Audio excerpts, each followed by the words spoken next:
That is just fine. This is our wood heater. It's not a big one, but it heats the whole house, and this is a 5-bedroom house. We were told that we would need something bigger than this, but we haven't found that to be the case. Along with the wood stove in winter, it keeps the house nice and warm, but not too hot. I don't like a house that's really overheated. There's no point in having a stove that's so hot that you've got to open up the windows. So this one works just fine. We have the wood box and the kindling box right next to it.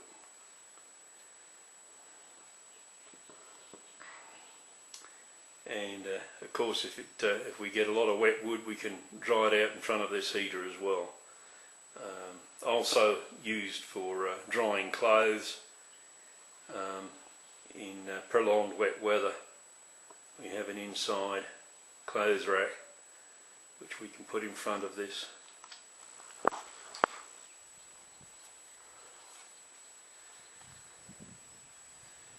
Small stack of firewood, not dried yet.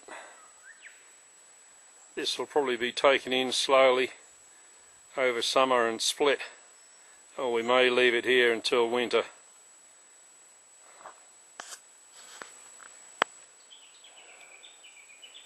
A small store of kindling, and our stack of firewood. You need a good stack of firewood if you're using wood heaters and wood burning stoves. This is not a good stack. This is quite low. This is only one row. We normally have at least 3 here, and another 2 rows over here, and as you can see, it's getting pretty low.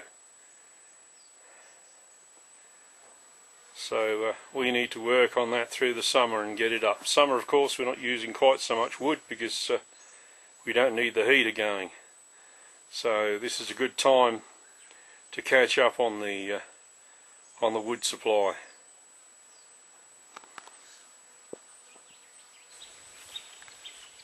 If you're living off grid, you'll probably need a decent 4-wheel drive. Now this is not an expensive one. This is an old Russian 4-wheel drive, a Lada. This thing would climb up trees if it didn't fall over backwards. It's a good workhorse. If it's really boggy and I can't hitch the trailer up to get wood, this will still get me in and out, and I can fold the back seat down and fill the back up with firewood. That's really all this is here for. It will get me into areas if I have to check the fence, but it won't get me to my boundary fence on this particular property. It's very mountainous here, and I guess I could make some roads in, but to follow the fence all the way around just wouldn't be possible, not even with a quad run. So I say its main use for me is collecting firewood. For 20 years I carried the wood out of these forests on my back, and it was a constant job, constant work all the time. If a time ever comes when we don't have fuel, I'll go back to doing that. That's not a problem.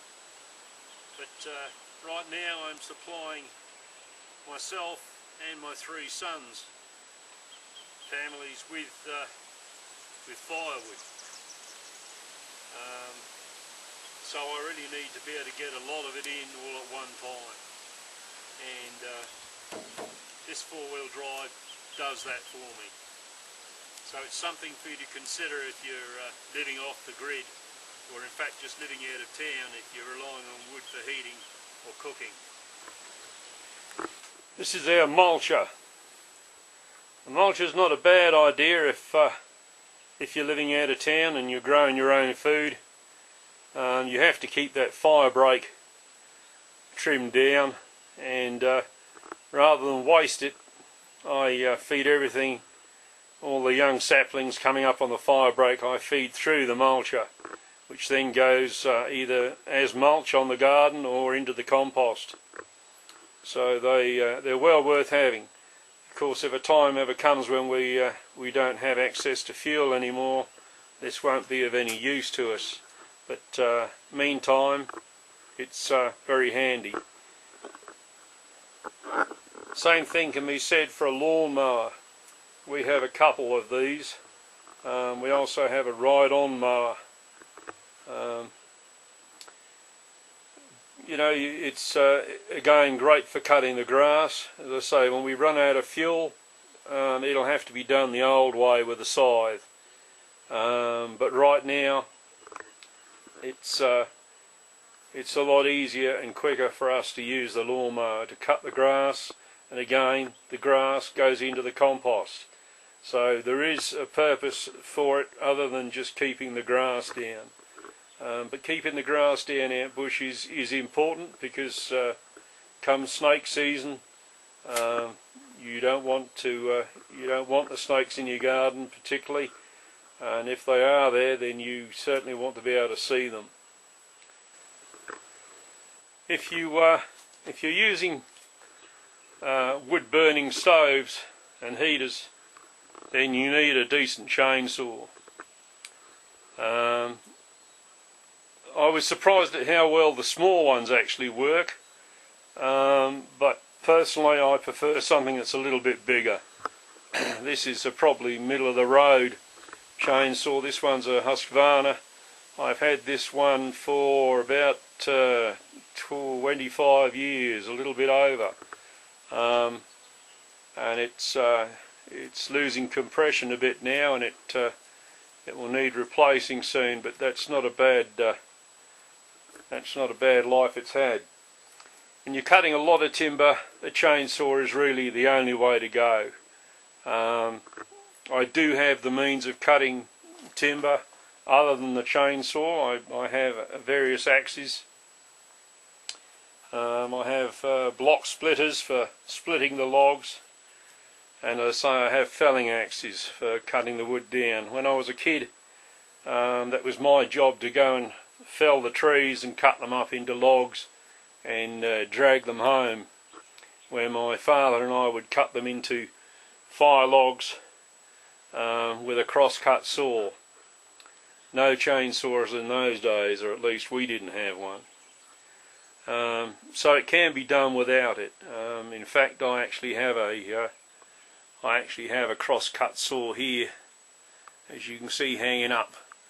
I need to fit a handle on it and give it a good rub down, but there it is when I need it. I'll go back to doing it the old way. But a chainsaw is preferable.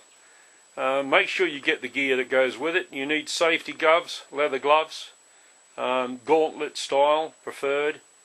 Get a safety helmet with good earmuffs on it and a visor. And learn how to use a chainsaw properly from somebody that knows. If there's a course available at Tech or anything like that, it's well worth going on, because chainsaws can be very dangerous.